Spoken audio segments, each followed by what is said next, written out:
ازيكم عاملين ايه؟ يا رب تكونوا كويسين. فيديو النهارده جايبالك منتج من الاخر من الاخر من الاخر.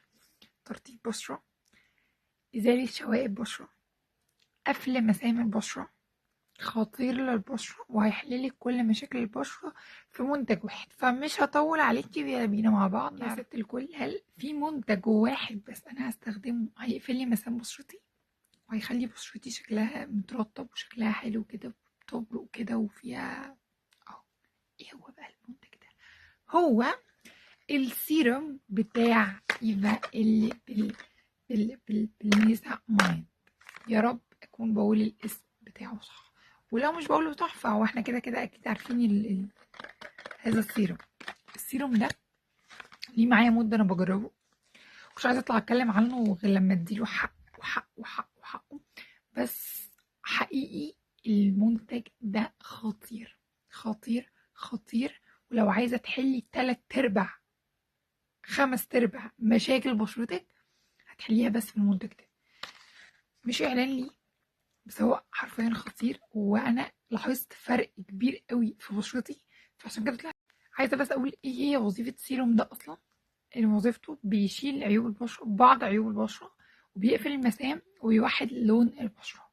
ده اللي مكتوب على العلبة من هنا اهو، اللي هو بيعمل ايه للبشرة اصلا. طيب انا خدت بالي من ايه في كمنتج؟ خدت بالي ايه في بشرتي؟ اولا اللون، انا ما كانش عندي مشكلة لون قوي في بشرتي، يعني ما عنديش لونين في البشرة، عادي لون واحد.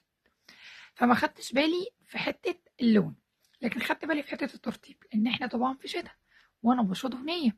فخدت بالي في النقطة دي قوي قوي قوي، ان بصحى تاني يوم وشي مترطب وفي جلولي بسيطة كده خفيفة، تحس انك انتي عاملة حاجة في بشرتك حلوة، مش حاجة وحشة، مش حاجة رخمة، بس انتي عاملة حاجة حلوة في بشرتك. هي اللي بيبص كده هو مش عارف ايه هي، انتي بس اللي عارفة ايه هي عشان انتي اللي بتستخدمي الوقت.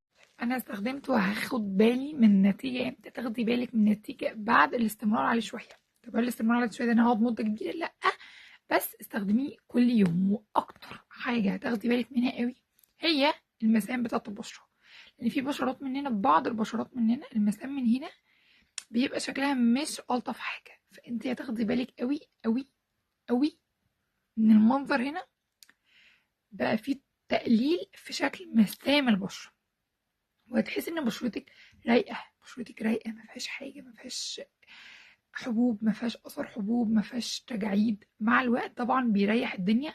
ده مش اللي بالكولاجين، عشان في واحد بالكولاجين ده بيبقى يعني بلس 30، اللي فوق ال 30 سنه، فده احنا مالناش دعوه بيه، احنا لسه بشرتنا عادي بتفرز كولاجين وبتظبط الدنيا خالص. فنركن ده على جنب دلوقتي، انا دلوقتي بتكلم على ده. فده بيساعد معاكي ان البشره يبقى شكلها احسن. شوف بقى ايه من جوه. ومن جوه دي العلبه بتاعته، سعرها مش عارفه سعرها وصل كام دلوقتي، بس هي معديه ال 200.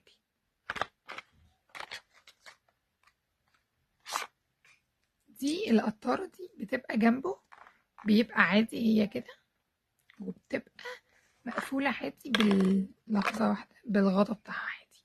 فانتي بتفكي الغطا، وممكن تفكي وتركبي كل يوم، بس انا بريح دماغي وركبت القطارة فيه على طول، وبحيث ان هي تبقى جاهزة كل يوم على طول ان انا اطلع واعمل كده على طول. عايزة برضه اوريكم شكله من جوه، عايزة اسألكم انا استخدمته فترة كويسة. بصوا ده شكله، لحظة واحدة، هو شكله تقيل كده شوية اهو، شكله تقيل شوية. فلما بيتحط على البشرة تحسي ان بشرتك فيها حاجة حلوة كده، فيها لا لا، باين ان فيها حاجة حلوة. نخلي بالنا عشان هو ازاز فممكن يتكسر منك. وسؤال مهم جدا، ليه العلبة بتاعته او مغطاه كده اهو، يعني متفرمة باسود؟ علشان هو ما ينفعش يقعد في اضاءة كتير، فمنعا ان هو يتعرض للاضاءة هو عاملها لك كده، ومنعا ان انت برضو تعرضيها لاضاءة كتير. هو 30 مللي تقريبا، يعني هو حتى مكتوب عليه تقريبا 30 مللي، بس هو هيقعد معاكي فترة طويلة، لان انتي اخر الليل قبل ما تنامي لازم تبقي غاسلة وشك كويس جدا ومنضفة وشك كويس قوي، عشان ما تبقيش بتحطي طبقات وتودي وشك في حتة تانية.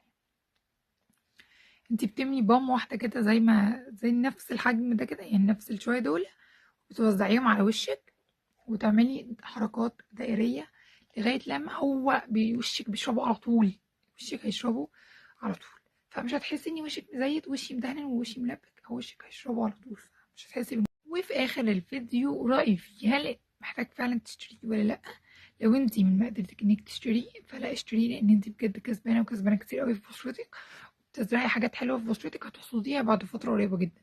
لو مش من مقدرتك انتظرينا، هننزل فيديو قريب جدا عن البدايل، واي منتج بيكون غالي انا اوريدي بنزل بعدها بفتره منتج بيبقى البديل بتاعه، او بيبقى بديل المنتج الغالي اللي احنا نزلناه. فلو مش قادره تجيب الغالي استني لما ننزل الرخيص يا ست الكل، واشوفكم في فيديو تاني وجديد. دمتم سالمين.